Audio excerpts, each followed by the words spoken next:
Running fast to the edge of my life. Jesus saved me in time.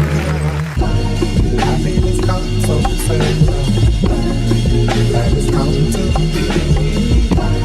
Happiness comes so fast. Glad it's come to me. Happiness comes so fast. Glad it's come to me. Running fast for the edge of my life. Jesus saved me in time. Happiness comes so fast. Glad it's come to me. Happiness comes so fast. Glad it's come to me. Happiness comes so fast. Glad it's come to me. Running fast for the edge of my life. Jesus saved me in time. Happiness comes so fast. Glad it's come to me. Happiness comes so fast. Glad it's come to me. Happiness comes so fast. Glad it's come to me. Running fast for the edge of my life. Jesus saved me in time.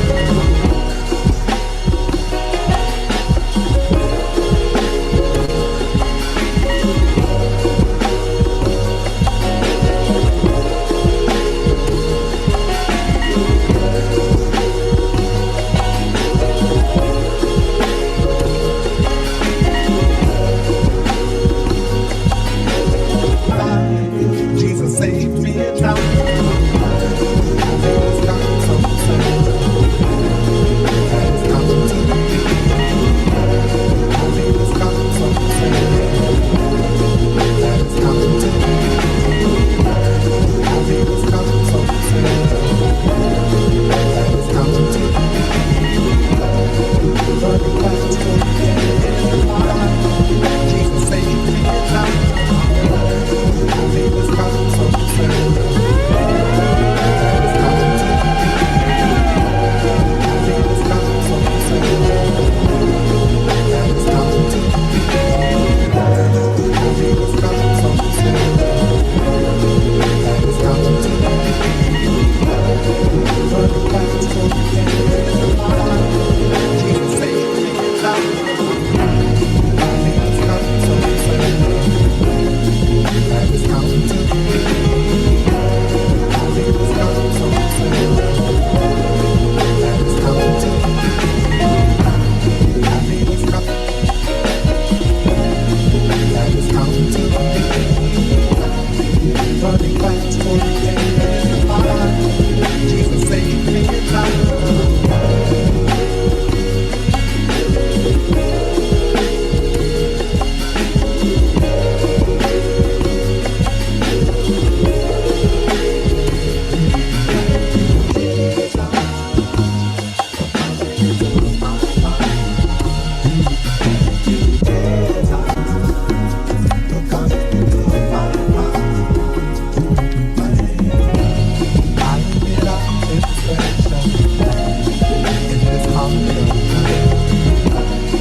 Running fast for the edge of my life. Jesus saved me in time. Happiness comes so seldom. That has come to me. It is here in the Father's kingdom. It was there for me. You took me, and you washed away my sins. You washed away.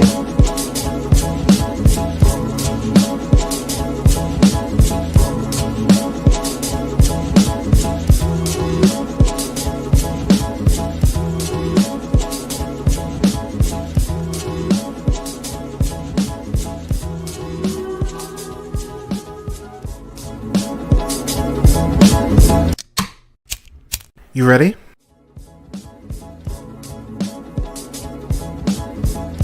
You're listening to the Real Pineapple Podcast Network.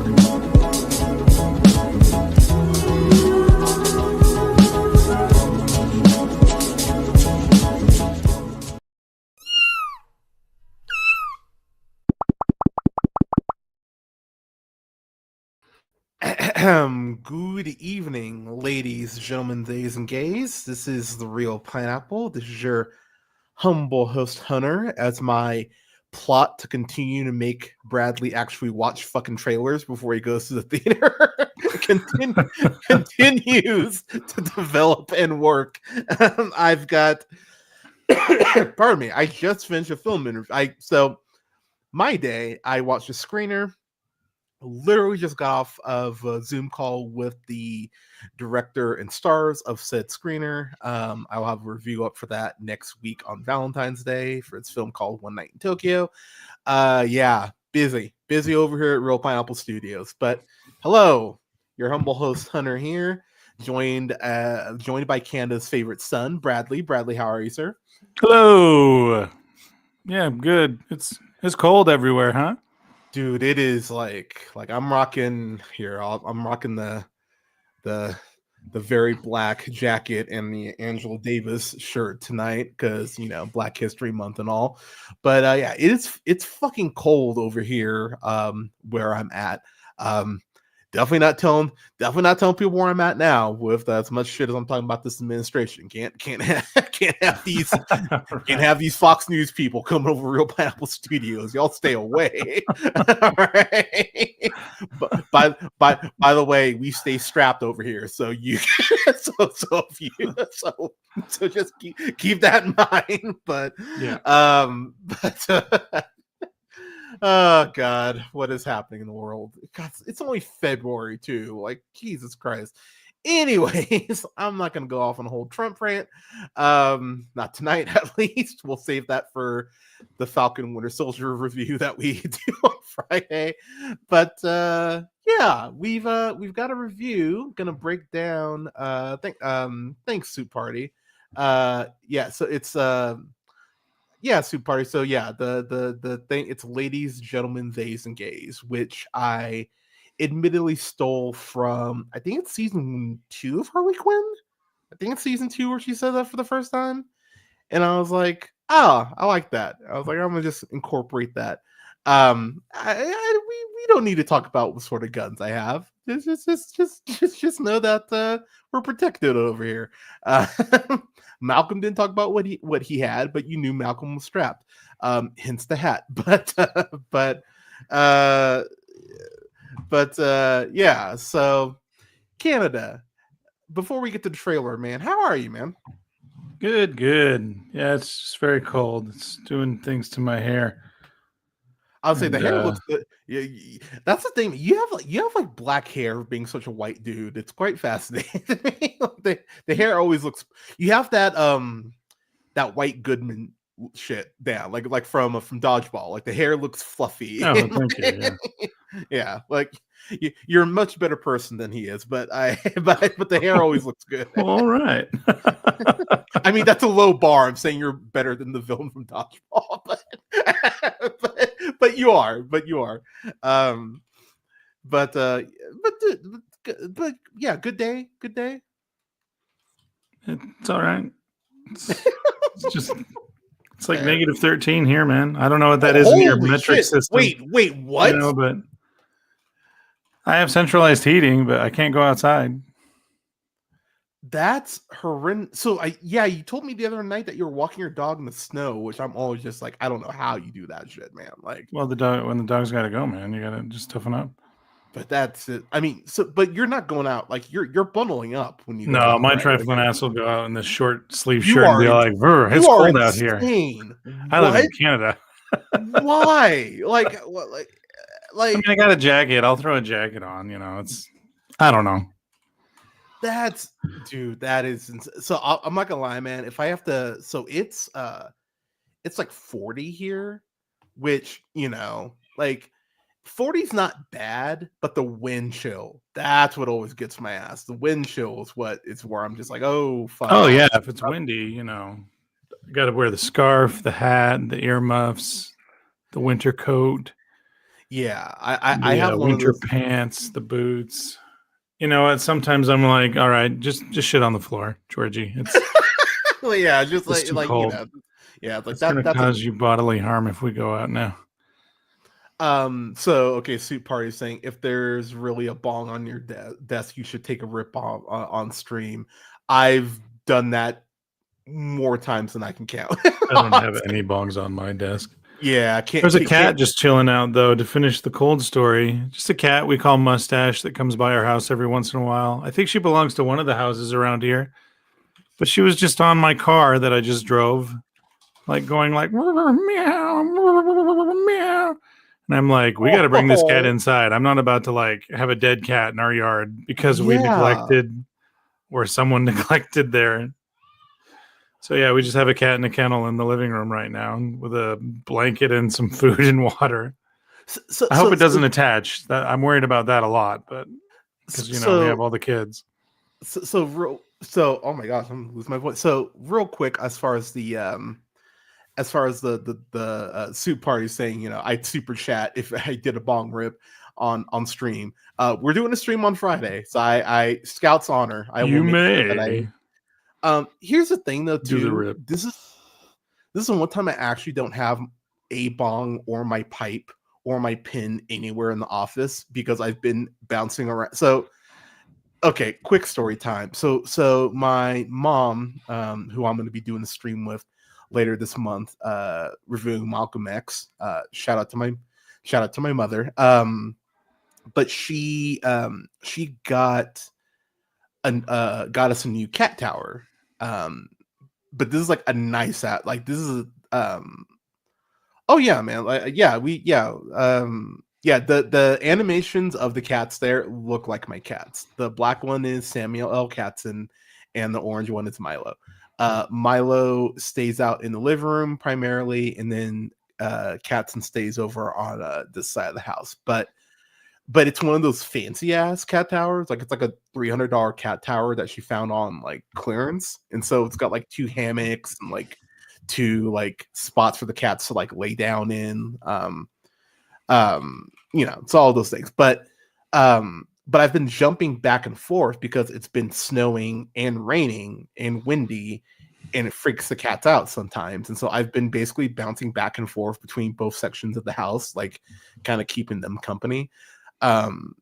So like all my weed shit is kind of just spread throughout the house right now. So like my bongs are in my office or in the bedroom, and then I have like another bong out in the living room, but neither are in my office, unfortunately, and my pin isn't charged. So I actually haven't smoked today, which is weird, and that will be changed after we're done the stream. So that's why I'm not doing a rip right now. With that said, I don't think I've got anything I actually want to talk about. Oh yeah, no, I lied. I do. I'm gonna have Canada on Saturday. Yeah, you're getting a double dose of Canada this weekend because he's on for Falcon the Winter Soldier on Friday, and then Saturday I will finally be doing my best of. Because I always say Super Bowl Sunday is kind of the cutoff for that's a good cutoff date, actually. Yeah. Dude, the way the world is right now, I'm gonna be smoking probably more than ever before this year. like weed is I keeping me forgot the motivated. Super Bowl on was doing even weed. happening at all. So here's the thing. The Super Bowl, I don't care. I'm gonna be real, man.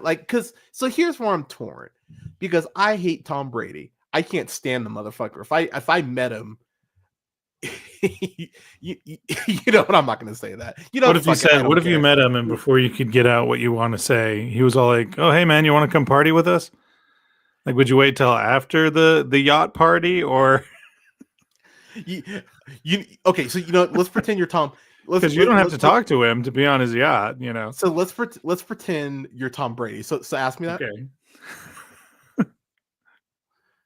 I'm Tom Brady. Want to come party on my yacht? It's just let me text an angry thing to my ex-wife who gaslit me into quitting. That's what my retort would be at. Is Giselle going to be there? Like that was literally. Can I be like, I'm trying to shoot that shot. She's single, right? Oh. But I'll be real. I just don't know. Like, I'm not good at being fake, man. Like, I'm just realizing that the older I get, like, if I don't want to be around you, like, I'm not gonna like fake it and be like, oh yeah, like Yeah, I get it's like that. no, like if you know. So I yeah, would if I not met party Tom with Brady, Tom Brady. Yeah, I don't have yeah, a bong on my desk. I don't drink maybe once a month, maybe, and that's a big if. Like, what reason do I have to other than like I might have something on the Super Bowl, but then maybe not because I might forget it's on. Like, we haven't seen a game like this in like I love how the NFL is like desperate to sell it. We haven't seen a Super Bowl like this in 2 years. I'm. So They're here's the leaning thing. so hard into the Kendrick at halftime, everybody. Maybe he'll like clown Drake in front of the whole That world. is And I'm not gonna literally lie, I'm gonna watch that. that's literally all I care about. I could literally not care less about the game. I am hyped for that halftime show. The worst thing Um, about that happening is, Trump on Monday will be like, "We humiliated Canada," and then people will be like, "How did you do that?" And then he'll just play the halftime show, and then Canada will have to be like, "Damn, he's got us." Can we disavow yeah. Drake completely now? We don't Well, play his Drake. music at our Targets because we don't have Targets in Canada, but. Well, Drake is in fucking like Australia right now doing shows, What's he which is doing it's just there? I have no You can't idea. hide. It's You just can't like hide from this man. You can't hide. dude, seriously, This. Kendrick's influence is like that Nosferatu hand. It's just like it's fucking everywhere. Like you can run, motherfucker, but you can't hide. Man, I don't want to. I don't want to face this. You will obey.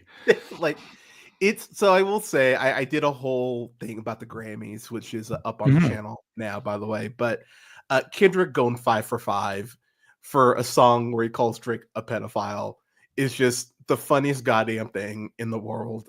Furthermore, Drake has 5 Grammys to his name for his entire career.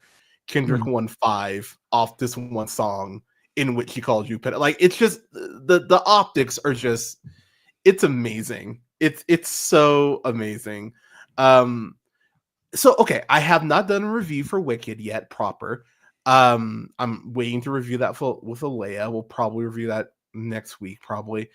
It's a good movie. That's a part 1. That's what it is. Like it's a salt. Like I'd probably go B, maybe B minus even. But like I know people who are just like, oh my god, Hunter, like you've never seen a musical like this. I'm like, I've seen We Phantom, have, yeah.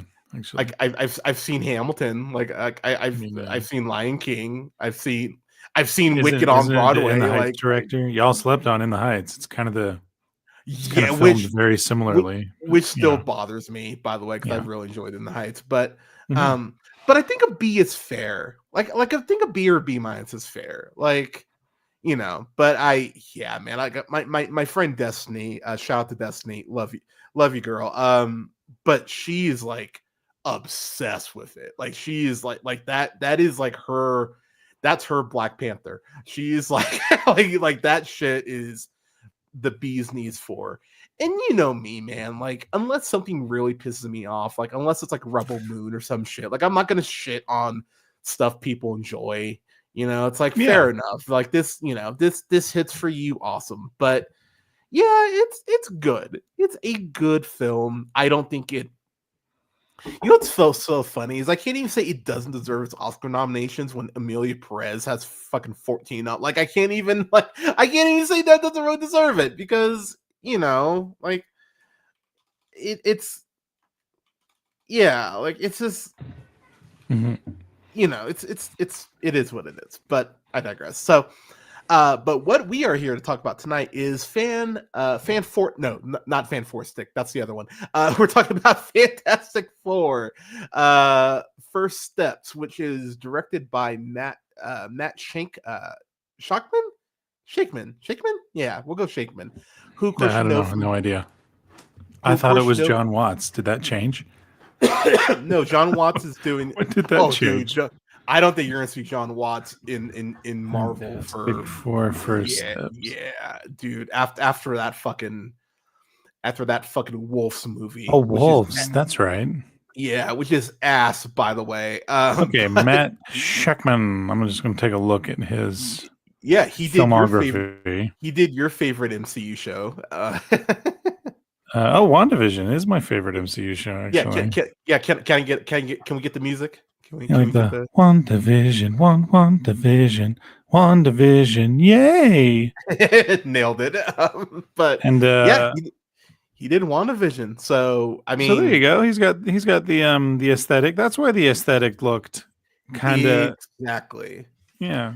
And that's my first point is the fact that the aesthetic I think is fucking nailed. So during lockdown, I'm not gonna lie, I'm kind of pissed off about this. And if I ever meet Kevin Feige, I'm gonna be like, hey dude, where's my check? Because I pitched I actually did this on stream, I'm actually pretty sure. During one of my MCU, I think during WandaVision, actually, I think I pitched this, our review of it. I laid out some thoughts and some plot points for a Fantastic Four film set in the 60s with the 60s aesthetic, potentially using wormholes to go ahead and get the first family of Marvel into the MCU proper, the Earth, what was that, 616, I believe. I pitched that. And so I'm watching this trailer, I'm like, motherfucker, I should have I should have been like, I don't know, I could have done legally, but I should have been like, hey, Like we Feige, what the patent that? Yeah. yeah, like what the fuck, man? This is like I literally said this shit like 5 years ago. Where the fuck's my check? Like, so watching this trailer, I won't lie, kind of surreal, but in the best way. Because I was like, oh, they're actually doing what I Do we get a calendar or a timestamp in any of these frames, or is everyone like, oh, this got to be the '60s? Look at the hope in people's eyes, and she I said the word family without everyone cringing, like, ew. God, you just made me so sad by talking about the hope in people's eyes in the 60s. Like that just Look, made me someone's looking so, at a rocket and they're like, oh, what a bright future we all live in, instead yeah, of like, who's being bombed now? I Jesus Christ. Sadly, you're not wrong. Yeah, there's not a Twitter logo on there. I'm like, oh my god, like It doesn't like tilt back to Earth and yeah, it's a rocket actually built by scientists and not men who didn't get enough hugs from their parents. That's like what a fucking concept. concept. Um God, can you tell how mad I am? Like, can you tell how much I'm just, and this is me checking it. I'm trying so hard to check it, but people, fuck. Anyways, I do like the design of this rocket too. It's very the world of tomorrow looking. It's very fun. yeah, who doesn't like a big rocket? I mean, never, come on, you can make the joke yourself, people. Not the supreme being. Hey, Got him.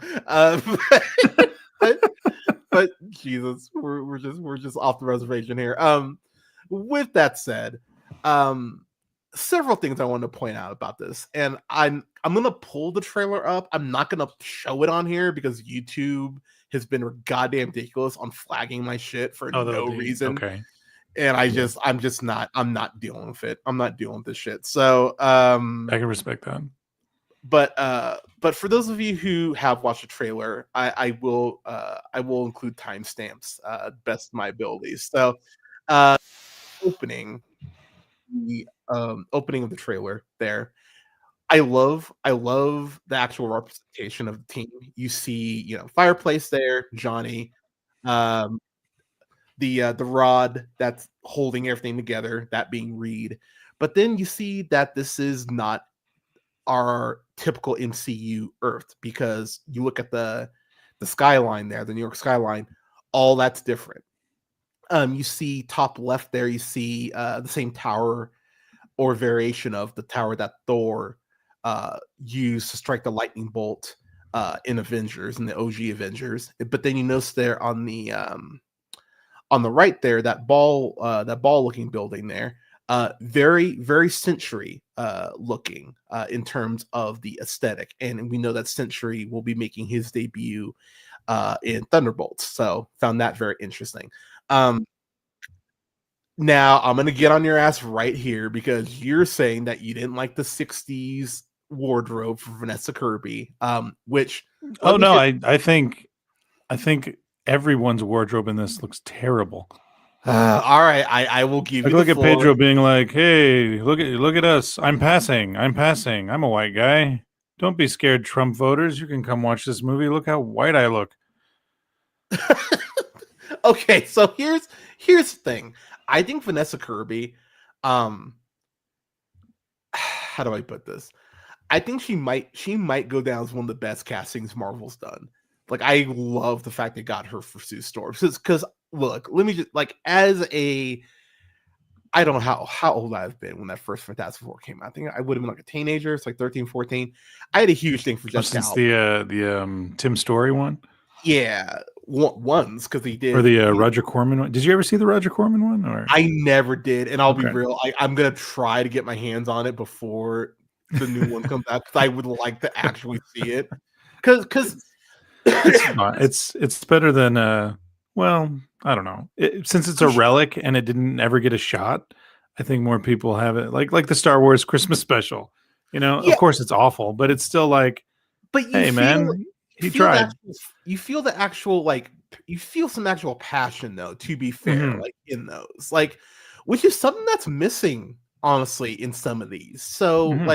like I'll take misguided actual passion over someone who just doesn't give a shit. Like I'll take that all day, 10 times out of 10. But the thing about the Tim Story films is they've never like really up until the Ultimates run, one of the issues. Actually, that's not fair. That's a bit of a wide casting net. But I will say they consistently didn't focus on Sue as much as they should have. It really wasn't until that Ultimates run where they're like, okay, let's expand this power base a little bit. Let's give her more, singular shit away from the team. Like Sue has become actually a very well-rounded character in Marvel, and all due respect to Jessica Alba, sup girl, hi. But she was a shit Sue Storm. she was absolutely goddamn awful. Terrible. Had no chemistry with Reed at all. Who's that?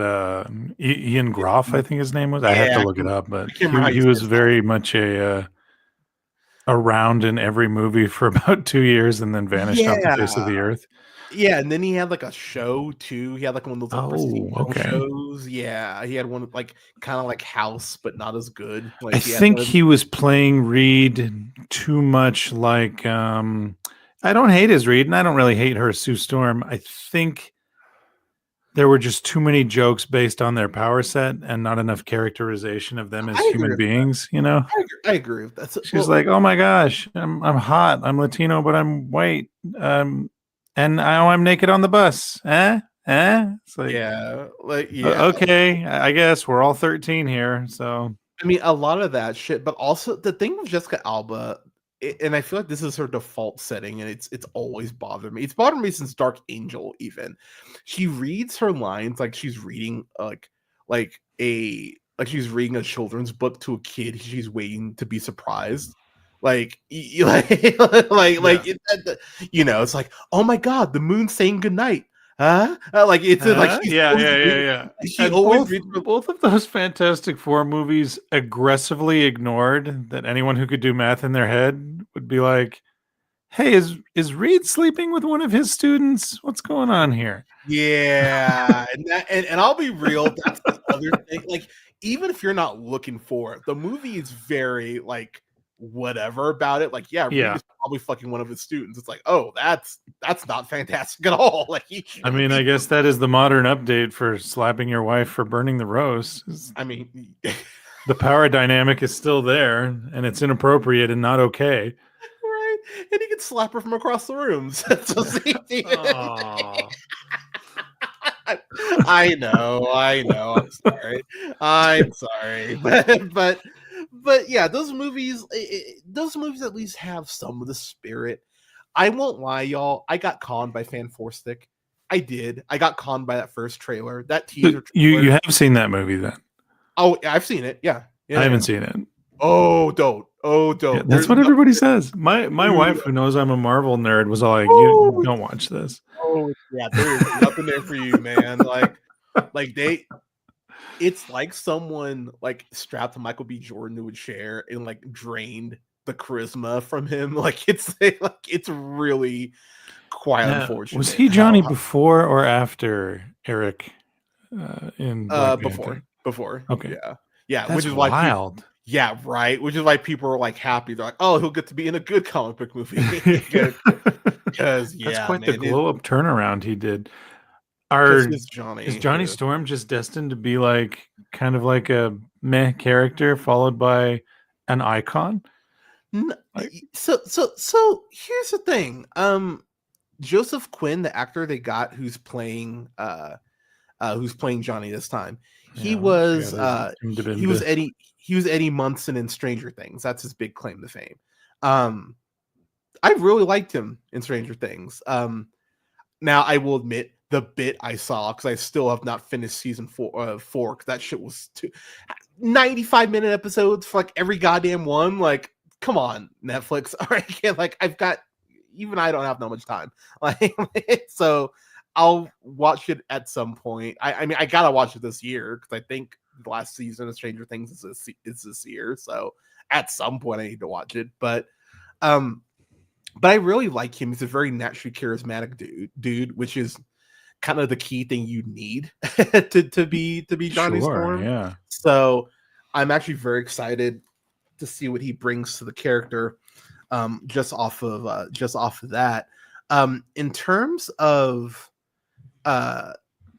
Johnny, Johnny's a little shit. Like he's a cocky little shit who loves race cars and loves fucking. Like like that's who Johnny is. And I mean, it's the MCU, so I doubt we'll get you're not gonna see Johnny, fucking someone on the car. Like, Being like a yeah. you're not gonna get that. Sure. So just get I can respect that. so Especially if this is being marketed as a family film. I can, be like, okay. I could already hear Bradley going, "Oh, here we go. Here's John, flame on." But Yeah. apparently no fucking. Like I can already hear your complaints. I didn't see him in Stranger Things. I did see him in A Quiet Place Day One. Now, my feelings on that are, wow, what a creep. What a weirdo creep he is in this. But then as the film plays out entirely, I realized, oh, I was not supposed to see him that way. So I'll have to watch the film again to, You definitely to gauge his performance better. Yeah, you should definitely watch it. But Back to the trailer, I derailed you from completely. My apologies. no, you're all good. But yeah, she's in her boxy ass dress. So she's in her boxy ass dress, which again, like white people can't pull off brown very often, and I think she actually pulls it off. If she wants a little more brown, but anyway. They look like I will say, they look like a married couple. They do, and that is like my biggest takeaway. They're interacting like a married couple. Like here, okay, and everyone playing along. This move right here, they're walking, they're talking to their guest. Bam, 11 seconds. The turn and small of your back touch. This is, we have company over, but I just want you to know I am thirsty for you. It is a long-lasting husband move, and I do that all the time. So 11 seconds. I am sold on this as a married couple. So the thing that sold me was actually last year at Comic-Con where they were talking. I think it was IGN was talking to Pedro Pascal about like how's it feel to be leading this new franchise, and Pedro, because Pedro Pascal is amazing, says that I'm not leading this group. This is we are this is a family. This is a group dynamic, and you could tell that his social anxiety was kicking in, and you just see Vanessa Kirby just kind of hold his hand and kind of look up at him and kind of take over the answer. And I went, you can't teach chemistry like that. That's just chemistry that's natural. And to see them for the little bit we get here in the trailer already displaying that, I'm like, oh yeah, like this already has, like, it's amazing how Miles Teller and Kate Mara have like anti-chemistry in Fanforstic. Like it's weirdly impressive how you put those two people together. It's like they couldn't stand to be around each other. Pedro and Vanessa clearly like each other and clearly respect each other. So I'm already sold just off this alone. Pedro, I love the suit. It's a very Reed looking suit. You, It's you like don't it's think, just like make him like Tony Stark in this, or is that a joke that maybe I'm missing from comics that Reed is mistaken for Tony Stark or something? He's even got the mustache. well. So here's the thing: if I'm Pedro, I wouldn't want to shave that mustache either. Like I think that mustache is fucking gold. And it also, do you want to remind people Wonder Woman 84, which is the last time he didn't have the mustache? I liked his character in it a little bit. I mean, his Yeah, character was so absurd and like I mean, but ridiculous. you're supposed to take him Oh, he didn't have seriously, any though. facial hair. You're saying? You did not see, yeah, Yeah, I didn't see, remember that. Yeah, no, okay. yeah. I So would that's want to keep probably the mustache. why I'm sure they were like, "Fuck that." We're not reminding people of that fucking movie. So Okay, so fair. honestly, fair, yeah, fair enough. Plus Reed has had like a beard in the comics before, so yeah. So I don't have any issue with that. I'm at the 8-second mark, by the way. Couple things. One, the lighting there. That actually almost mirrors the lighting exactly to the TVA. Just pointing that out. And I that's will fun. I'll get to my TVA big swing here in a few minutes. So there's that.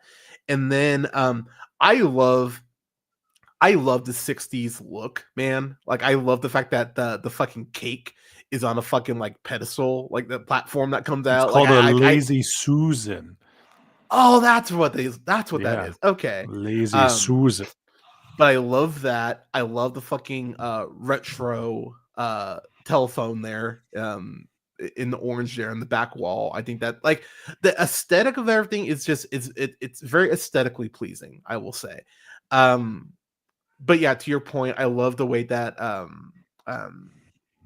that he does put his arm on the small of the back. Very much, very much that's the move you do when you've been with someone for a while and you're just like this is my partner, this is my wife, my spouse, whatever. That's the move. So you're 1,000% right. That's a move I do whenever Well, there you go. Yeah. LA and I are out in public. It's either that or a handhold. So like, I got a question about Pocket Square, red lapel here, glasses man. Who is this? Is that their butler or is he a guest? Like, not that they need a butler, but so that's going to be a guest.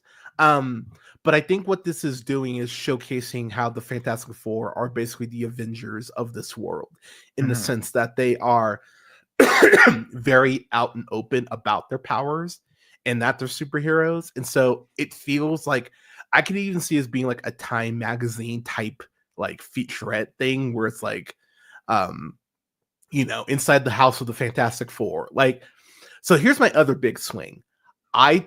Actually, this is big swing number one. There are several here, but this is the first one. I think this is going to be told as a documentary. I don't think this will be told as like a standard film. I think we're going to jump around a good amount, and I think that's going to be very much kind of like those Time magazine like encyclopedia type things, like those documentaries that you would get like for like they would do the infomercials for. I think it's going to be kind of told in that style in terms of the film, because one of the things that Marvel's been hammering home is we're not telling this. This isn't a quote typical origin story unquote.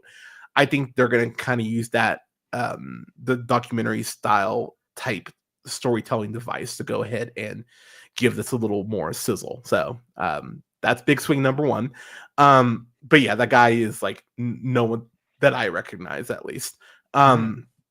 Moving on to the 12-second mark there, and then I love the way the aspect ratio changes from like the very 60s aspect ratio, like the 4:6, to the more quote modern unquote aspect ratio. TVs were boob tubes.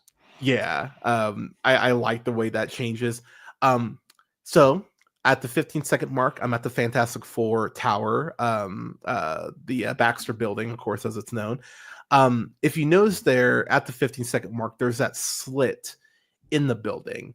So that is going to probably be where the Fantastic Four vehicle is, or the Fantastic Car as it's known. That's probably where they house that. I think that's a very nice touch, just aesthetically. Plus, I like the building being blue. I just like that. It's different. It makes it stand out from Avengers Tower and other places.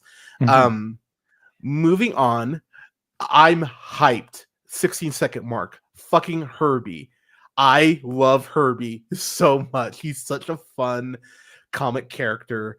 Fun fact, Herbie was actually introduced in the 1970s Fantastic Four cartoon first, and then he was actually made canon because Marvel had leased out the rights to Johnny Storm, and so they needed another member of the Fantastic Four for it to be 4 members, and so they created Herbie. Herbie stands for humanoid, experimental robot, B-type, integrated electronics. That's what and Herbie is basically initially created by Reed to go ahead and track Galactus.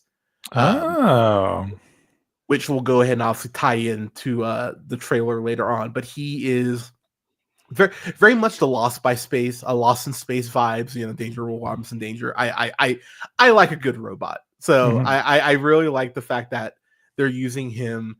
The fact he's wearing an apron just makes me very happy. Just adds that more human element to him. And then at the 18-second mark here, we get our first look of Ibn Moss, Bachrach's Ben Grimm, the Thing, of course. I can't believe someone from the Bears in Marvel. Like I knew it was gonna happen at some point. Like, I mean, it was bound to happen given these fucking superhero movies. But it's a big cast, yeah. It's a big cast, but the way the Thing looks here. So I know you're gonna talk shit on the costume. I love the costume. I love how 60s, like unapologetically 60s that shit is. Because now, when did they all start wearing the full bodysuits? Was that during Morrison's time at Marvel, or before that? That was before that. This is from the iterations, like issue 2. They're in comics. Even the Thing. The Thing. So people forget the Thing was in full costume, like as of issue 2 of Fantastic Four. Oh wow! I had no idea. Issue 1, they're not in costume at all. I think they're all in civilian clothes. Like now, again, I'm going off memory here. It's been decades since I've read the original Fantastic Four. Sure, or a decade. I think Namor shows up or something, right? Namor is actually Namor is a Fantastic Four villain. And actually, fun fact: Black Panther is introduced in Fantastic Four first as well. He whips the shit out of them, by the way. Oh, so this was a Jack Kirby's baby with Stan Lee, or exactly? That's exactly what I see. You get this. Yeah, I mean this Thing profile looks very Jack Kirby, which I'm saying is a compliment, of course. I like Jack Kirby's artwork. The giant brow here, the mouth looks like a mouth. He still has a nose. And this is exactly why I'm already so excited for this version, because it looks straight out of the it looks straight ripped from the Kirby run before he, of course, went to DC and created New Gods. But yeah, this is straight up Jack Kirby. Like the brow there, the eye, like the baby blues popping out.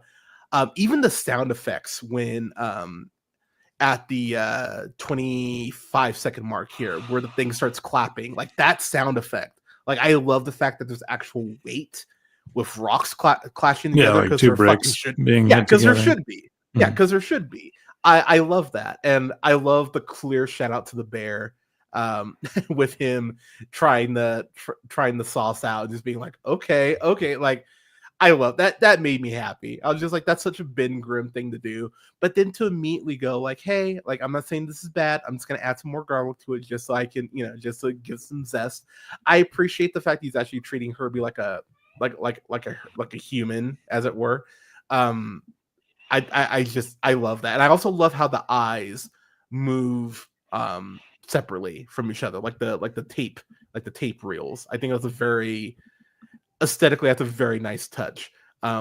Wish they could have done that with Ultron's mouth, but that's neither here nor there. Still bothers me, Marvel. Come on, use the radio wave next time. Anyways, pushing through. But yeah, I love the blue and the white contrast. It is very much 60s Fantastic Four. They're not going with their Ultimates look, nor should they. This is the look. If you're going to introduce the Fantastic Four, you start off with this shit. Um, Moving on through the trailer. So 38-second mark. I love that Reed has an actual chalkboard. I think it's very classic nerd.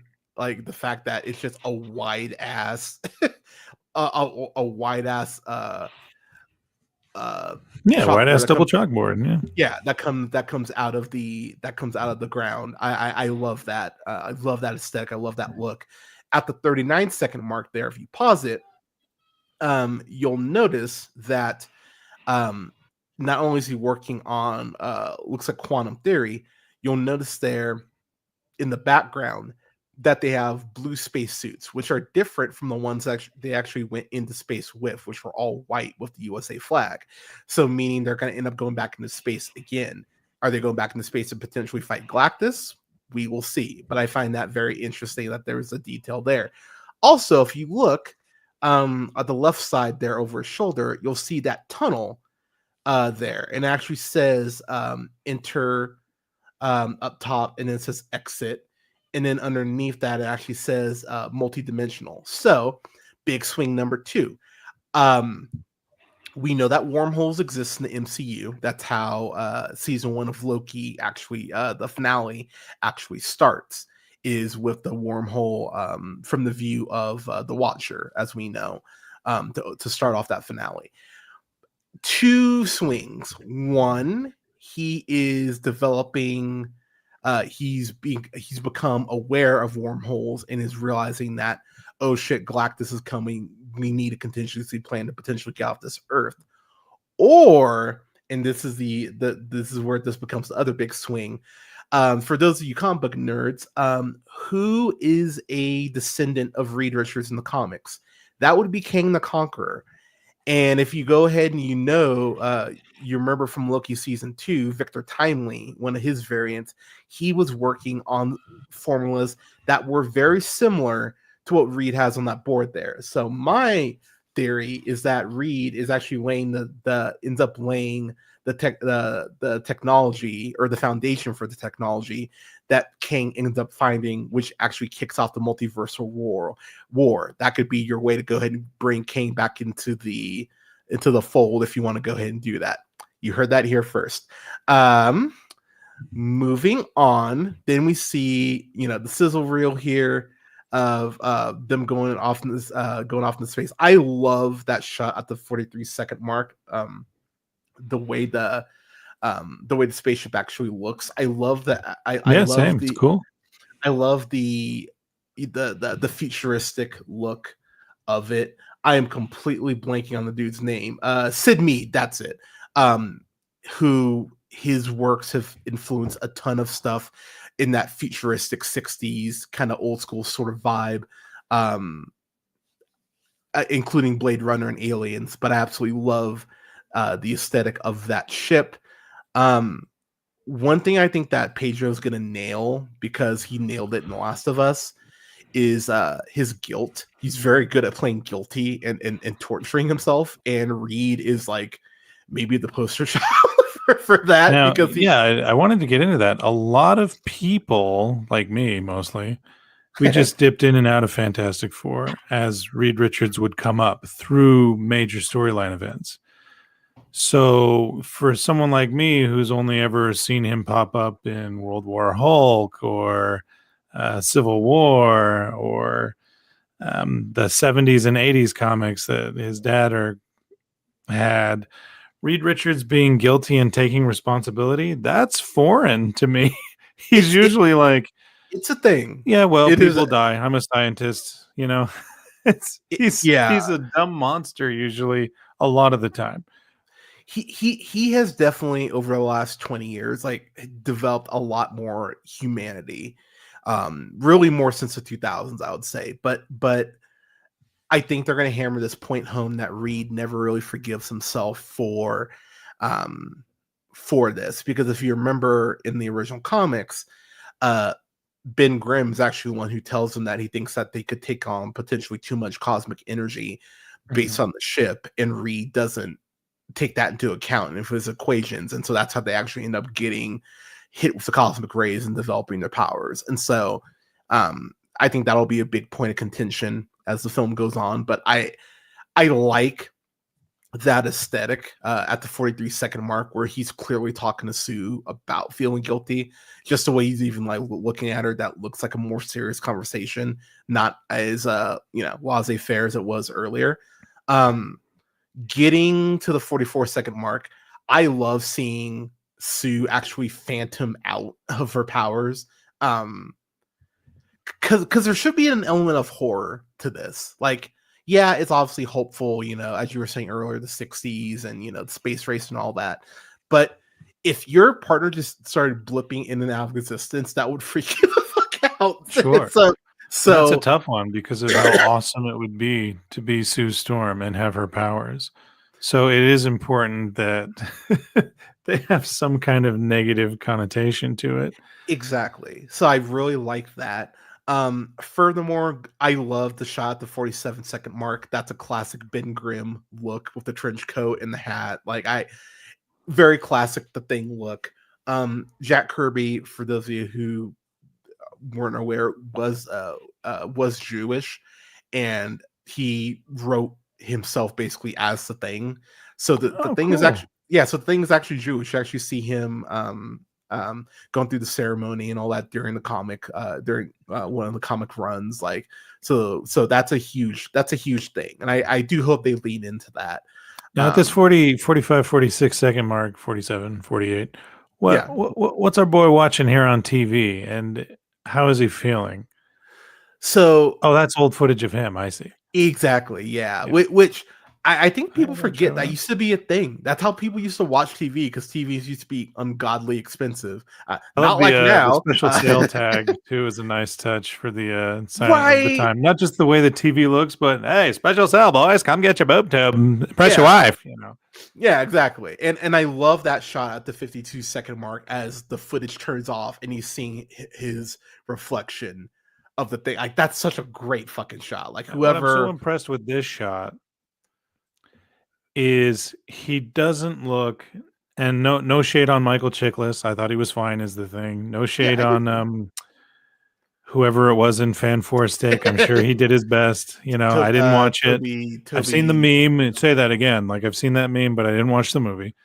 This looks more like, if you saw this Thing watching TV, you wouldn't think, oh, what a horrible putrid existence he must live.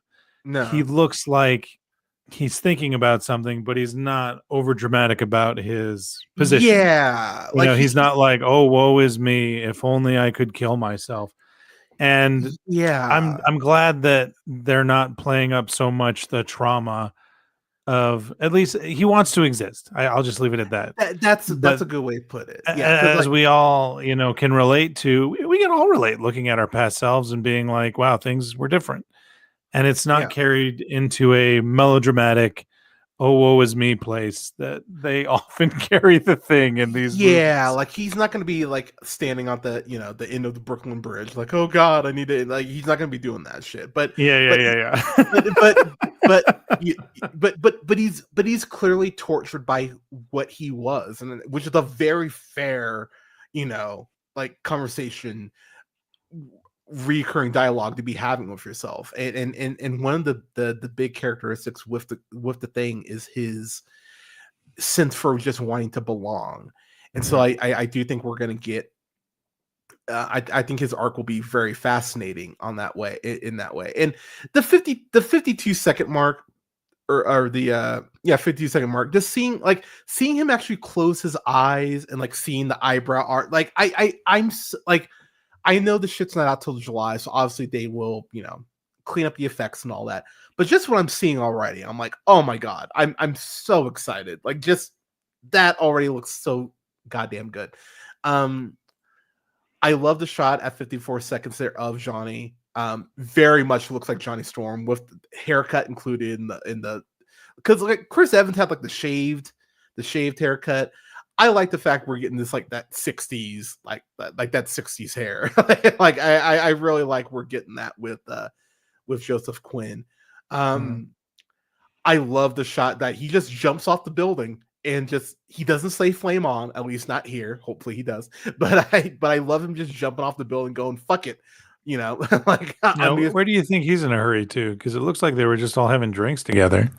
so that is where I think Herbie ties back in. I think that because as I mentioned earlier, Herbie was created to basically know when Galactus is coming. I think Herbie might be on the horn, like, oh shit, like he's like might be closer than we even are aware of. And so I think that's where he's gonna go and fly out and see if like, how close Galactus potentially is. Because at the let me see, at the 103 mark, 104 mark, great shot, by the way. You see Johnny literally exiting the atmosphere, like flying off Earth to go Mhm. ahead.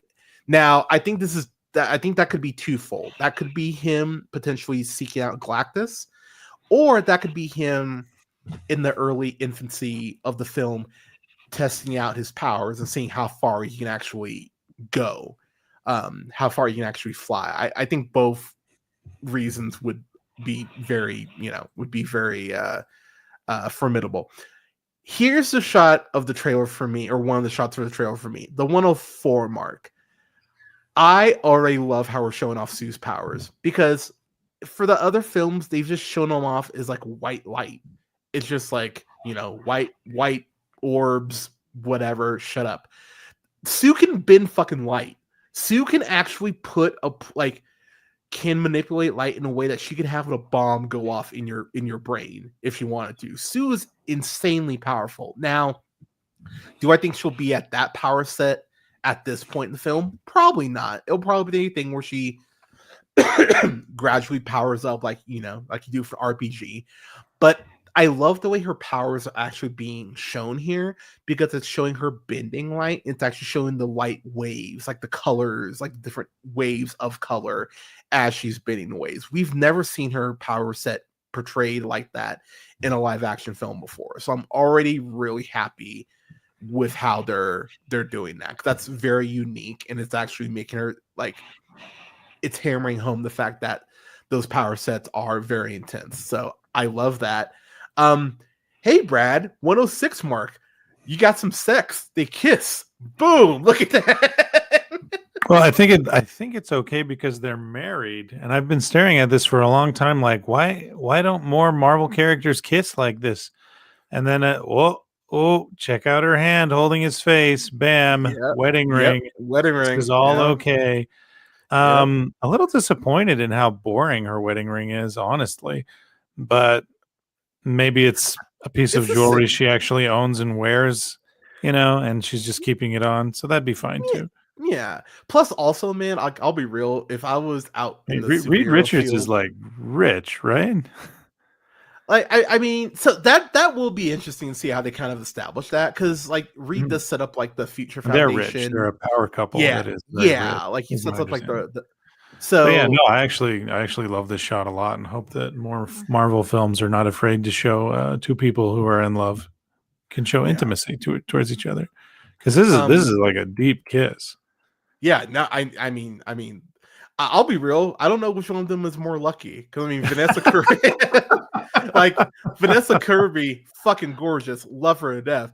Pedro Pascal is a very handsome man, and that with that mustache too, like, yeah, they're let's just say they're both lucky. They're both lucky. Love the shot there at the 109 mark of Johnny, kind of almost now. Here's again, I think he's seeing Galactus here. Like I really think he's seeing Galactus. Just that look on his face kind of has that oh fuck sort of look. Now he could be saying oh fuck because he's about to take a very unpleasant fall.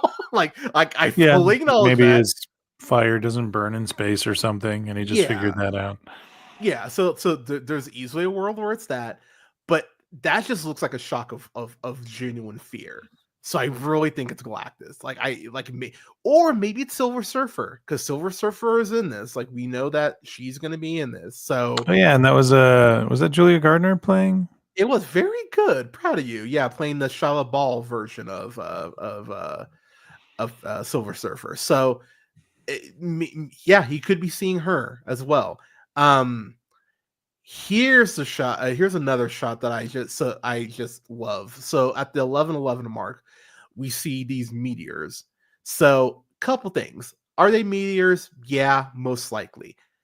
The coloring of it's very reminiscent potentially of a Nexus event from Loki. So there is a world where maybe the timelines are being ripped. Maybe this is near the end of the movie where they need to go ahead and make their escape before Galactus completely devours the world. Because I do think that's how the film ends. I think Galactus. You think he's going to eat the world? This version of Earth, yeah. I think. Whoa, whoa. That's a big swing. So that's my big swing, man. Or that's one of my big swings. I actually have a couple more here for you that I haven't even gotten to yet, but I think that's the big one. So my theory is that, similar to Tony Stark, because we know Robert Downey Jr. is playing Doctor Doom in Avengers Doomsday and then Avengers Secret Wars. We know that's coming.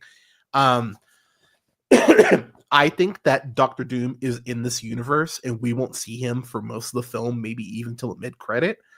I think his technology, very much like the Fantastic Fours, is advanced enough that it's further along than, most people's.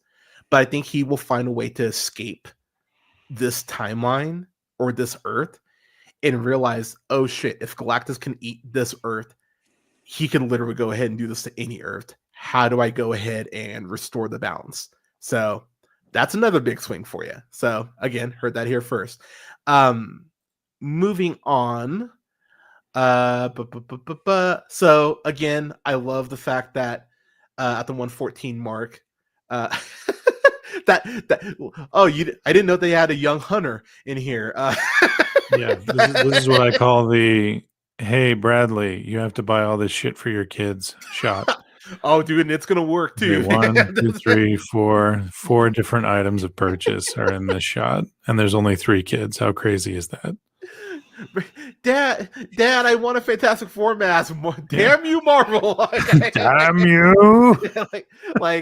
And you're not wrong, because even look at how lazy that suit is. It's just like it's just like orange muscle suit, 4 in the middle. It looks cozy. It looks cozy. I mean, it does look cozy. But yeah, so I think right here, and again, I don't know if they'll go this dark. I kind of hope they do. This could be these people seeing Galactus and going, "Oh wow, we're fucked." Like, this could be their last kind of realization of, "Oh no, our world's about to end." I don't know if they're gonna. It's almost like Revenge of the Sith. They imply that Anakin kills all those fucking kids, but you don't see it. Yeah, maybe you don't see it maybe they don't show it, but there's a world they actually do.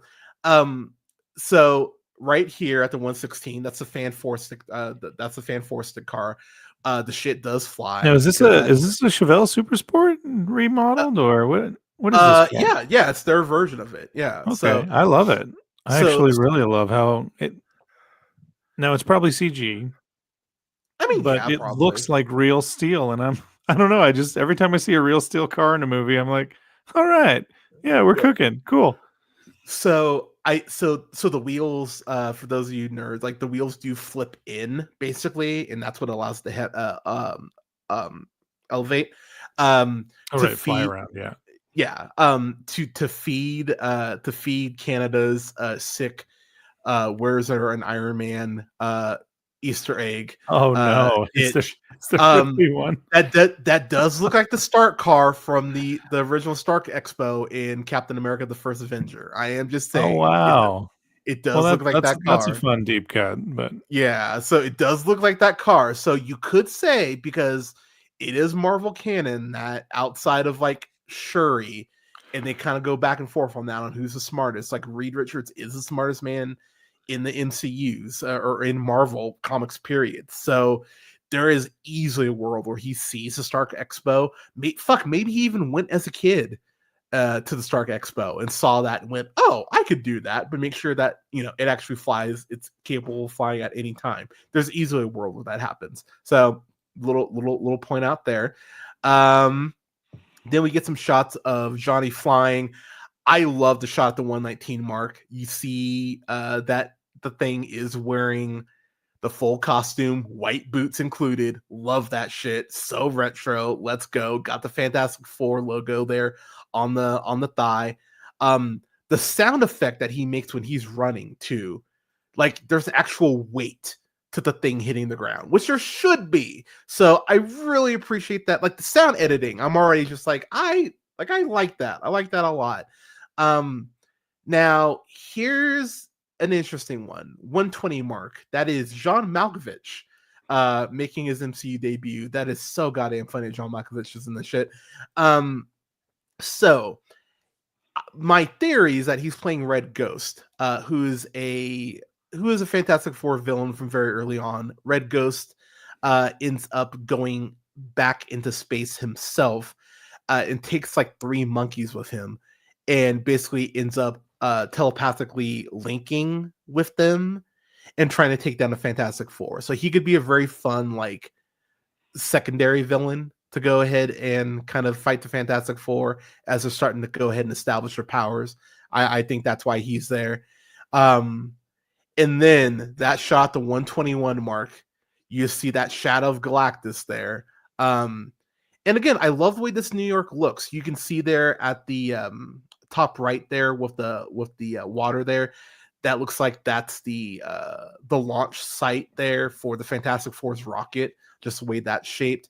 You see this like a Space Needle looking thing there, bottom left. Like this is not typical New York. This is very much a futuristic New York. And when you think about how in Doctor Strange in the Multiverse of Madness, how they talked about how Reed on Earth, what Earth were they on? I think that's 818. Where they're talking about how Reed had created all these things to make these worlds better, including all these plants and like the pizza balls and all that. It wouldn't be surprising if Reed had a huge hand in the infrastructure of this version of New York as well. And then the 122 shot, that's the money shot right there. Galactus, actual Galactus, fuck your cloud. actual fucking Galactus. Oh my God, I'm so happy. I'm so happy. I'm so fucking happy. Here's the thing I'm going to tell you, people, and I mean this. Actually, I don't even mean this with respect because y'all just need to learn. The amount of fucking morons that I was reading, going, "Why is Galactus so small? Oh, here we go. Marvel's already fucked it up." One of Galactus's main powers is size alteration. You fucking moron! So he can make himself as small as he wants or as big as he wants. That's why he's shrinking down. And if you watch that leaked Comic-Con trailer, you would have seen that shot of Galactus peeking in through the Baxter building and actually trying to see if the Fantastic Four are there. So yeah, he can make himself big, he can make himself small. You're morons. Google. It's your friend. Jesus fucking Christ. I'm so sick. Like, it's such a dumb complaint to have. Like, people, 10 seconds, you would have gone, "Oh, okay, that's why." Shut the fuck up. Seriously, take the 10 seconds. Anyways, I love the fact that this is comic accurate Galactus. I love it. Like, down from the fucking helmet. He looks like he's gone through some shit. It's purple. Yes to all of this. I am so fucking happy. He's gonna be voiced by Ralph Ineson, who from The Green Knight and The Witch. And he was Dr. Seavers in Nosferatu. Which, if you have not seen Nosferatu, please watch Nosferatu. It's fucking great. But I love that shot of Galactus. Like, I'm so goddamn happy that we're getting comic accurate Galactus. And then the last shot before I take a couple more big swings here, the 126 mark, it looks very much like the Beatles on the Ed Sullivan Show. I just love that shot. Like it's Oh, like even yeah, with the huh. yeah, just with the arrows pointing to him and everything. Like I think this is their coming out party. But the costumes, so 60s, so retro, so unapologetically 60s. I love it. I love the shot so much, and I'm so excited just off of this shot. All right, a couple other things. Let me throw out a couple more. Let me throw out a couple more big swings. Let's see what do I got. I already pointed that out. Point out the fantastic car.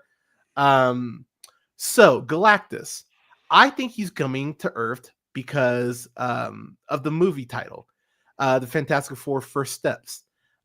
Yeah, first steps into MCU. Yes, first steps go into space.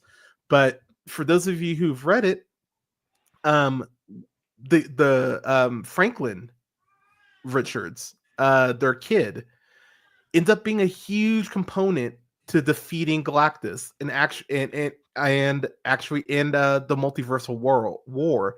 And actually, fun fact, later on in the comics, becomes Galactus himself. So, does the movie end with Sue pregnant? Potentially.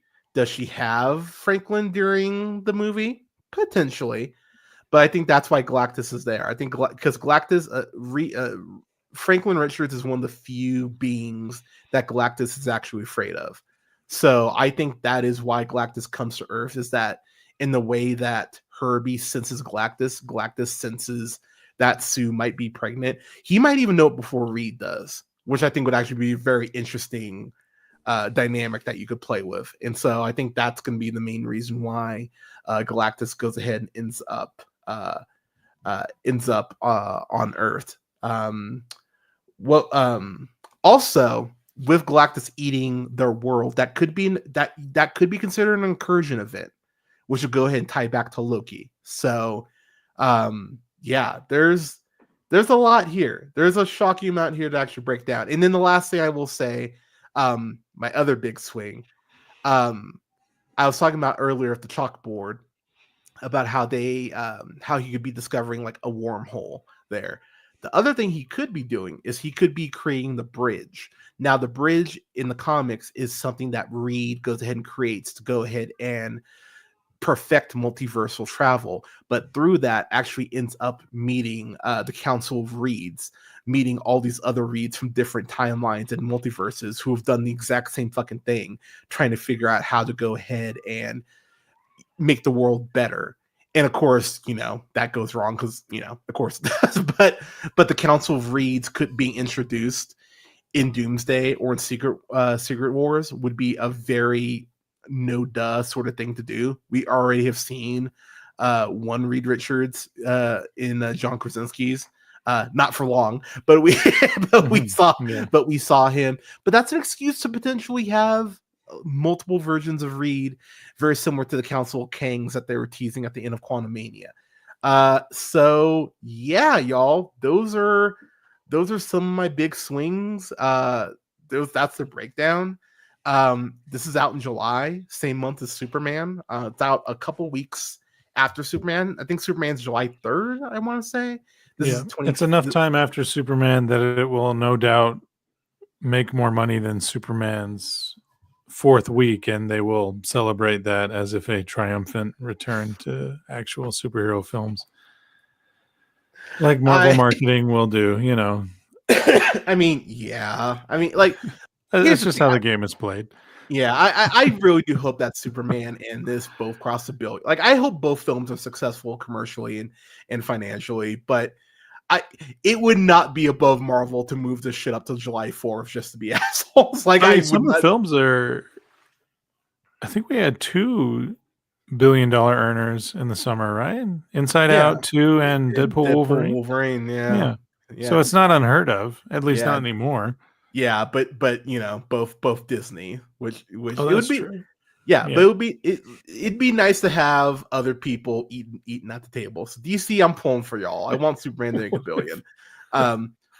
But Marvel would be that petty though. Like, Gunn, you're running DC now. Like, we'll show. Like, they would pull that shit. Like, let's be clear. Like, it would not surprise me.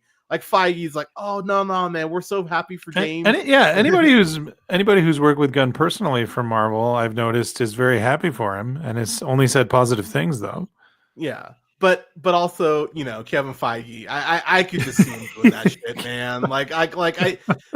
I put nothing past Disney at this point. Like the biggest Snyder bot is actually Kevin Feige with a burner account. Oh God, don't do that, please. My brain can't handle that right now. Jesus. I mean, that's all hearsay, and you know what? You didn't even hear that from me. I don't know, but I think that would be funny. Last thing I will say, as far as one more big swing, I think we get an introduction of Nova here. I think we get the teases of actually getting Nova proper. You've been trying to push Nova for like and I will 10, 15 years now? Probably. But dude, what is it about Nova that you like so much? Because Nova want to be in Nova has a great friendship with not just Miles Morales, but also Kamala Khan. Oh, okay. And that was just in their dynamic is just fun. Plus, let's be real, like they do need to have like some younger heroes. So like Nova being like, 18, 19 would just be fun with Kamala and all that. So I selfishly admit that it's, I am pushing it a bit, but I could see that being a thing. Yeah, like a really good missing puzzle piece for their Young Avengers setup that maybe they're still doing. I have no idea. Who, as you say, are getting older by the day. And you're not wrong. Like it's crazy to think that if Peter Parker led the youngest Avengers, he actually would technically be the youngest Avenger based on chronology. Yeah, because Holland's what, 20? How old is Holland? He's not yet 30. He's not yet 30. It's crazy. Actually, how old is Tom Holland? I'm actually like wondering now. 28. Okay. Well, yeah, there you go. There you go. Yeah. And then Haley Steinfeld's going to be 30 soon. Like so is she really? The actress playing Yelena. What's her name again? Steinfeld's 28. Florence Pugh is... Yeah, Florence Pugh just tried out a mom role to mixed results. I don't know if you watched that. Oh, Pugh's 29. Okay. Yeah, so yeah. Well, she's also a Thunderbolt, though. True. Right? I mean, they're young. I guess the more apropos title would be Younger Avengers. That's a young Avengers. Yeah. Well, are they all older than when? Other than Robert Downey Jr., I think they're all older than the original. Oh no, Mark Ruffalo's pretty old. I would say Ruffalo. Well. Okay. I would say Ruffalo. Yeah, that's true. Johansson was probably. Well, Johansson was like 31, probably. So yeah, like technically, here. Chris Hemsworth was like 2000. Yeah, exactly. 3,000 years old. Yeah. Okay. So see, I mean, it works. It still works as Young Avengers. I mean, you have to hopscotch a little bit around for the logic, but it's there. Yeah, maybe they won't use the word young. Maybe they'll just. Does New Avengers sound goofy though?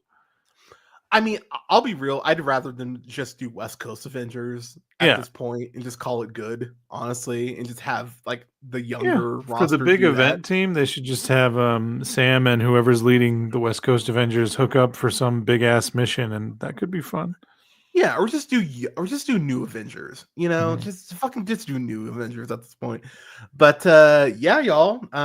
This is coming out July 25th. I will definitely be doing a review of it when that happens. But there's the cat. Hi, Gatson. So yeah, y'all, in terms of what we've got coming up, you're gonna see Canada a couple more times this week because we're gonna talk Falcon the Winter Soldier on Friday. We're talking Falcon the Winter Soldier, reviewing that before Captain America Brave New World. Fuck all of you who are being dumb about what Anthony Mackie said. He's 1,000% right. I can't wait to see that. I think I might have to wait until the 17th to see it, so I might have to go internet dark to avoid spoilers. But and then I will be doing my and then I will be doing my best of 2024 on Saturday with Canada. I won't be yelling and losing my voice like I did on the on the worst of, because that took a week for my voice to come back, and I'm not doing that shit again. So yeah, we got 2 streams coming for you in the next couple days, and then I don't think I'm gonna do Super Bowl stream. It feels like there aren't gonna be any commercials. It feels like everyone's kind of just like, we're not paying you $8 million for 30 seconds. So Yeah, I think maybe pro- the internet, YouTube, all of it kind of killed yeah. commercials. Yeah, right. I mean, yeah, dude, I subscribe to ad-free shit for a reason. I don't want to be advertised to. It's Right. like Yeah. you can save that shit. I know what I want. There's already going to be complaints Monday to it's on Amazon, right? Of people like angry that they had to watch commercials on their streamer. It's on Fox. It's on Fox this year. Oh, it's on Fox? It's on Fox, yeah. Okay. Yeah. So yeah, you'll get some commercials whether you like it or not. Whether you like it or not. So, yeah. But yeah, y'all, that is it for the trailer breakdown. I'm gonna go smoke a bowl and actually relax a little bit. Canada, can you please tell the people where they can find you before we get out of here? Yeah, you can find me on oneofus.net, and my letterbox is at Bradley of Martin, no Ian Bradley. And I do very simple, quick reviews on there, and you don't even have to really read them. The star ratings there for a reason. It's just fun to engage with other people who enjoy movies, and I'll never be aggressive about any opinions. Usually, I'll be like, "Oh, interesting take." I do love your letterbox reviews. Just I always get a very hard laugh out of most of them. So.